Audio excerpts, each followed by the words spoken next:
Alright, Sunshine, welcome back to Grand Prix World for rounds 3 and 4 of the 2006 Championship. I hope you guys have had an awesome start to the weekend. My Saturday was relatively mild. I've been preparing a new episode of F1 2016, but it's taking forever. So I'm sorry about that. That was supposed to go out to you midweek. It will be coming in the next few days. Motorsport Manager is now recorded as well. I just need to encode that and make sure that it looks all nice and pretty for you and all that in it.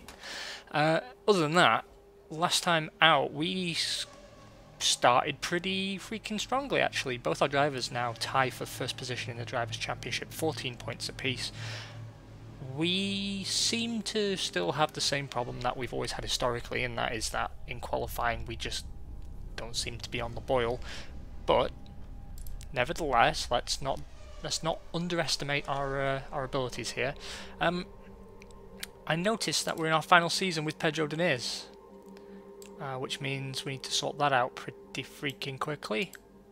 Ooh.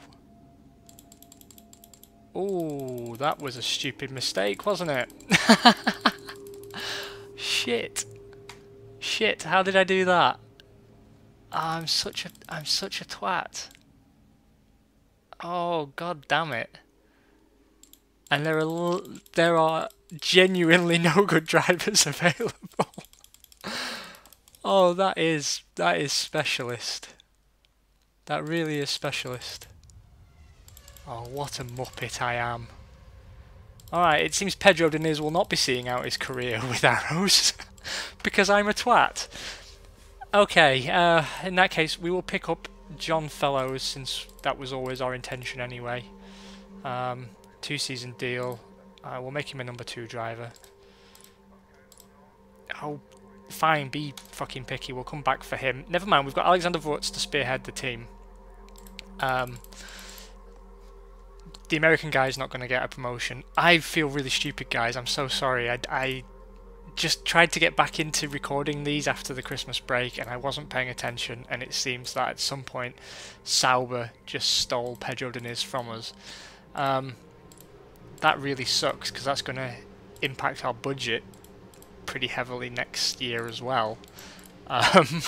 We're only just profitable now, so now we've got a 9 million shortfall to make up. We can help ourselves by making sure we have the cheapest drivers possible signed, but I feel really ridiculous for that. Absolutely stupid. Nevertheless, I hope you'll forgive me. I'm trying to forgive myself. Still a long way to go on the team sponsorship deal. That's not a good sign because we're definitely going to need that money now more than ever. Tyres are coming along nicely, fuel's also coming along nicely, and we've made a start on the cash front. Nothing spectacular. Let's see if we can't drop PAA and take Murano again now. Yes, we can. Perfect.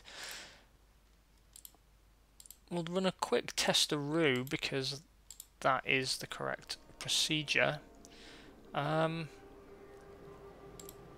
will try and boost...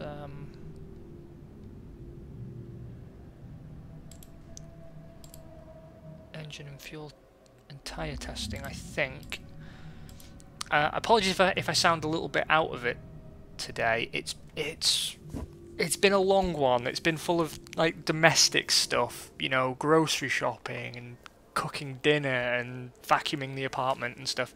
And I now have a really horrible headache, but I didn't want to let you guys down. So I felt it was time. It was time for a bit of Grand Prix World. Before I go spending fortune points, let's make no more silly mistakes today, shall we? Don't know if you can hear, but my neighbours are whooping like twats. I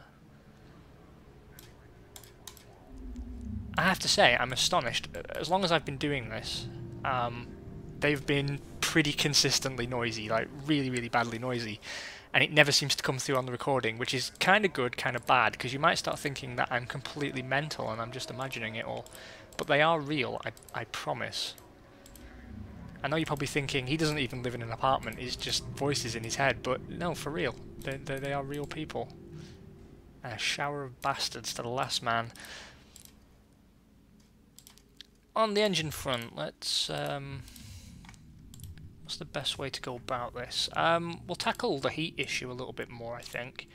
Extra point on reliability, extra point on rigidity. I know it's not really key performance attributes, but at least now we're sort of progressing at an even keel. Another 4 points, we should line everything up on this bar, and then that gives us 1.5 more tests until we are happy and wonderful and everything is complete.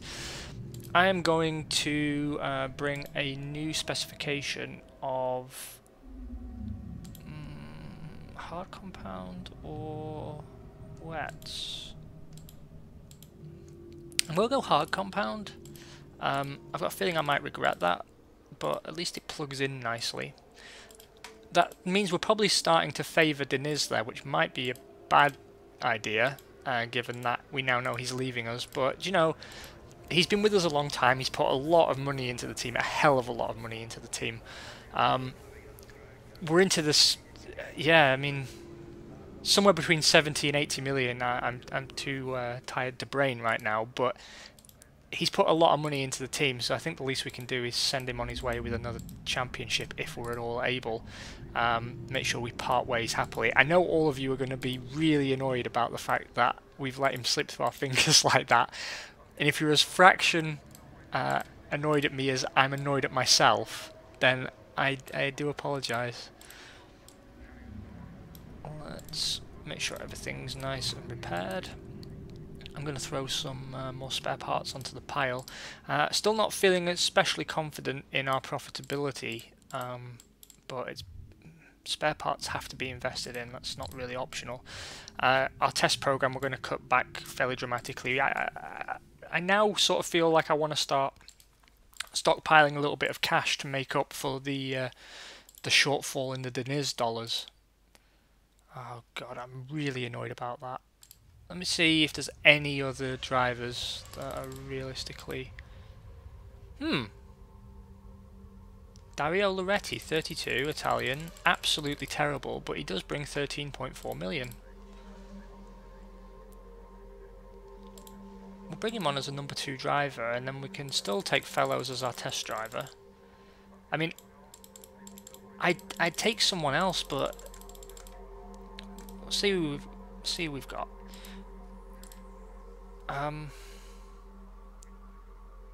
Right, we'll just make that offer. Right, so he's agreed in theory. Patterson is crap. Shinji Nakano has come along okay, but he only gives 4 million, which is 5.6 million less than Pedro Diniz. We have Juan Pablo Montoya, who you might think, sign him, but his stats are really not great. Ricardo Zonta is even worse. It's too late in the game to really develop anybody.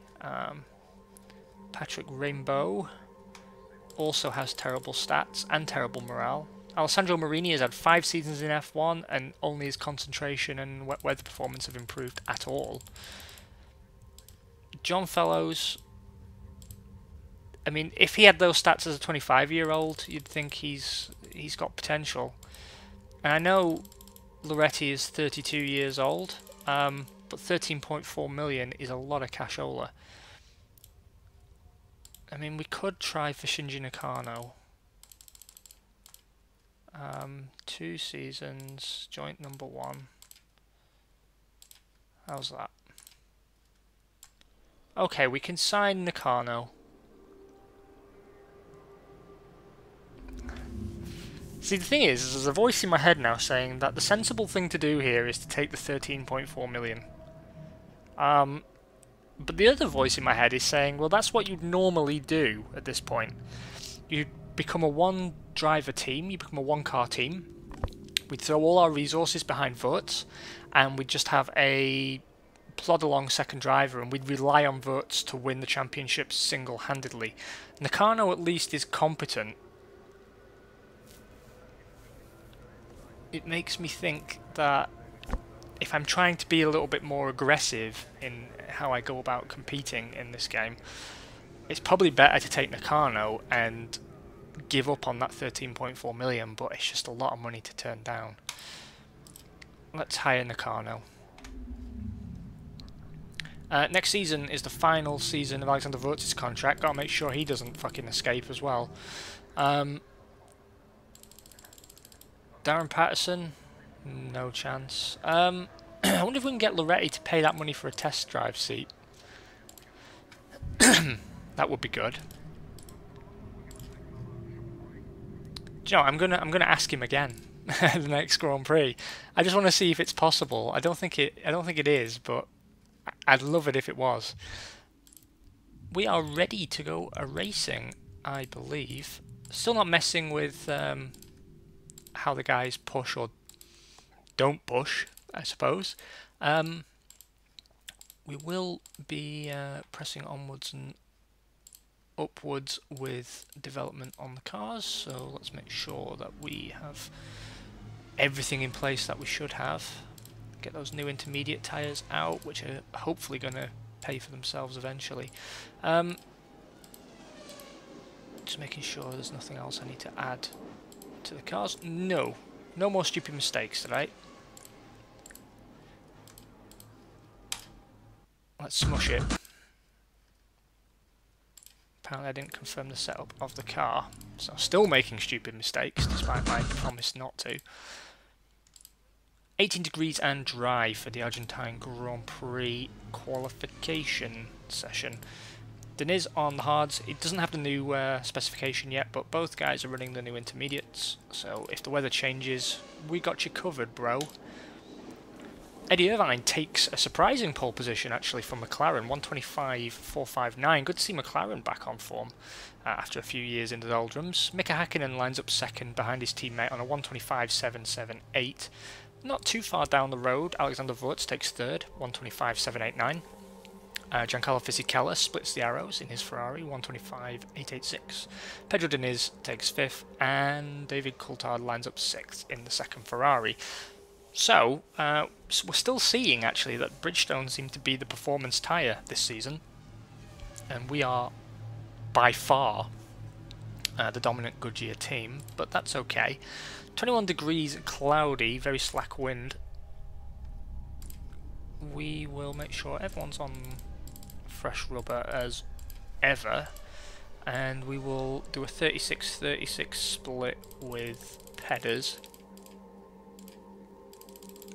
Now, what's key for me is that from the next Grand Prix on, these hard tyres really do work, and then we make sure Deniz picks up a title before he leaves, because he's not going to win one at Sauber. Let's be charitable. How we do?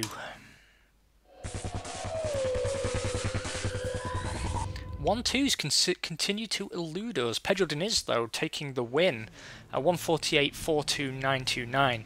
Again, the difference between them seems to be that when Wurz wins, he wins sort of reasonably convincingly, and then when Diniz wins, he just dominates. Not as dominant as usual from Pedro, but still 13.5 seconds clear of David Coulthard's Ferrari in second. Wurz takes third. Now he's 3.2 seconds behind Mr. Coulthard, so I'm a little bit concerned actually about the Ferrari race pace. McLaren's are the ones to worry about in qualifying, but they were both taken out due to failure, so not really able to assess their race pace right now. But it does seem the Ferraris have our number. We should ensure that we get as many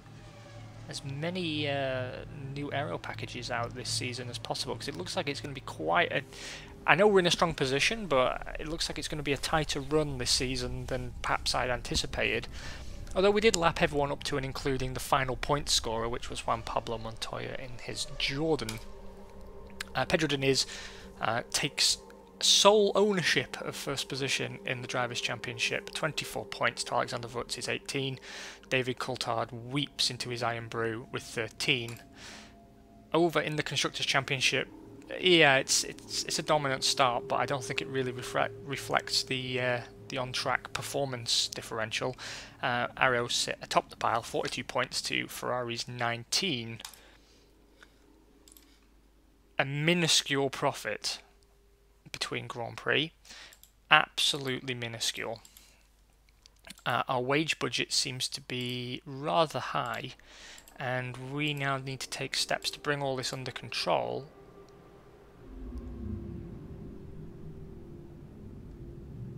Yeah. It's just telling me that our fancy new wind tunnel is going to cost money each round that we operate it, but do you know what? Who cares? We paid a lot of money for that fancy wind tunnel. Schmancy.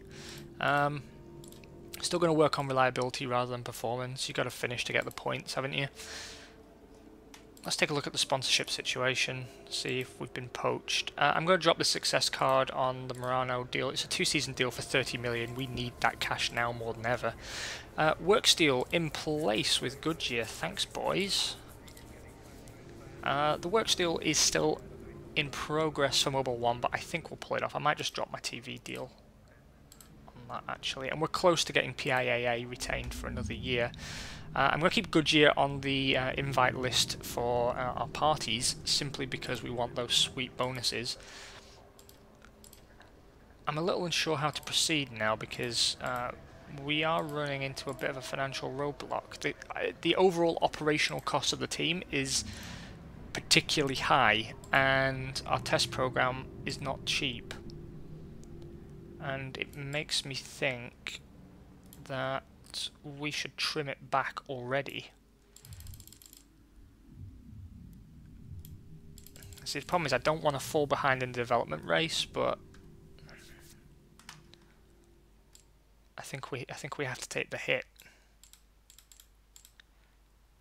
We'll do 180 miles for $200,000. That's still more than I would ideally like to spend.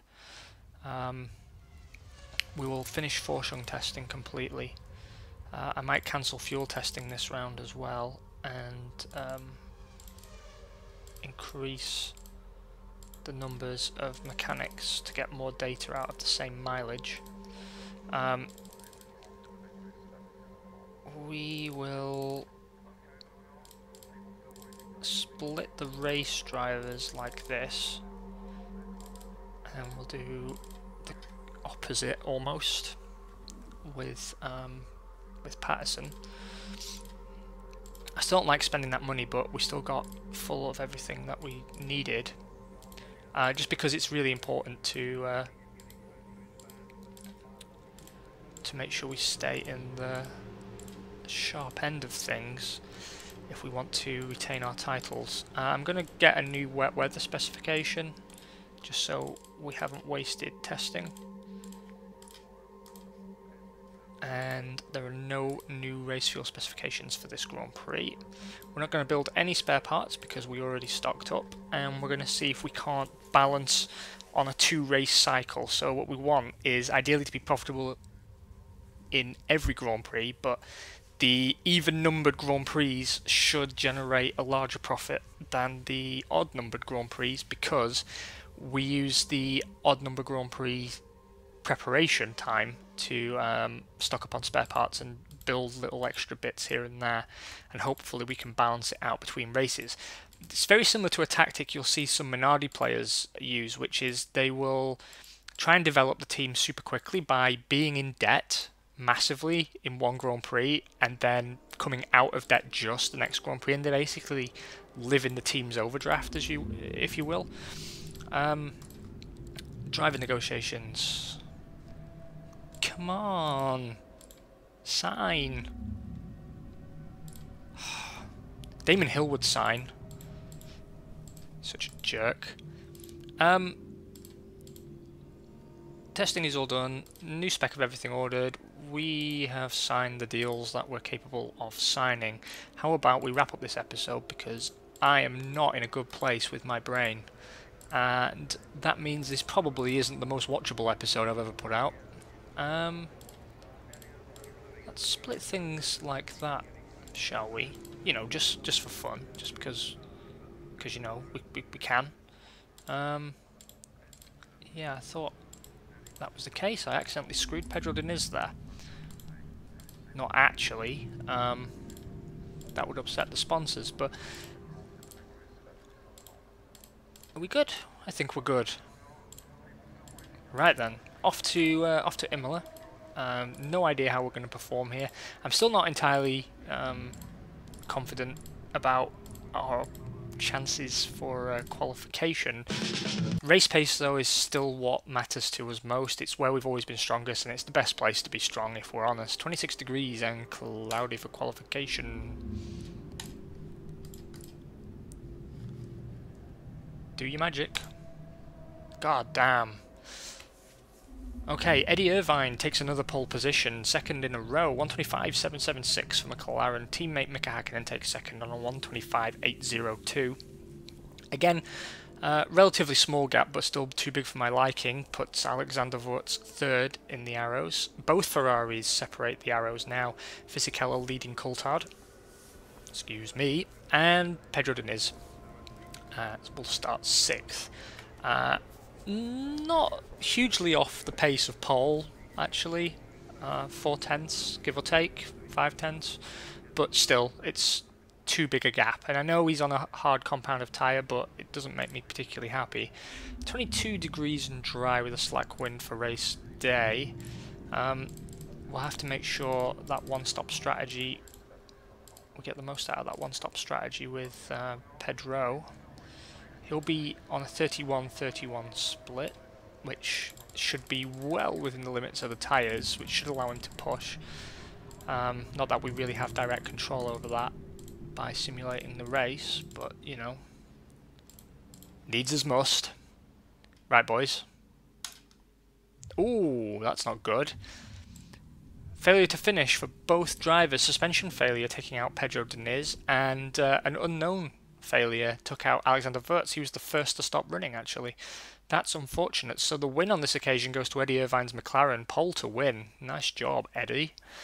Giancarlo Fisichella takes second for Ferrari, and third place goes to Mika Hakkinen's McLaren. Ferrari continue a strong weekend to take fourth with David Coulthard. Ricardo Rosset out of nowhere, fifth for Williams, and Celso Moriera in the Sauber takes the final points paying position. Jolly good show indeed. Pedro Diniz continues to lead the Drivers' Championship ahead of Alexander Wurz, who's now only 2 points clear of David Coulthard. And in the Constructors, we remain on top, 42 points to Ferrari's 28. Double DNF, definitely not what we wanted to see, but big profit. So we are able to sort of balance it a little bit. Who knows? Who knows? Guys, I'm really sorry if it's been a bit of a lackluster episode, but I'm working on a billion things for you, and that's why it's been so quiet since New Year. I really want to sort of dazzle you with interesting and fresh content. I want to try a few new things here and there while still supporting the stuff that I know you guys come here for. So have an awesome weekend. Crack open a cold beer. I know I'm about to. And I will talk to you incredibly shortly, like almost immediately. Bye-bye.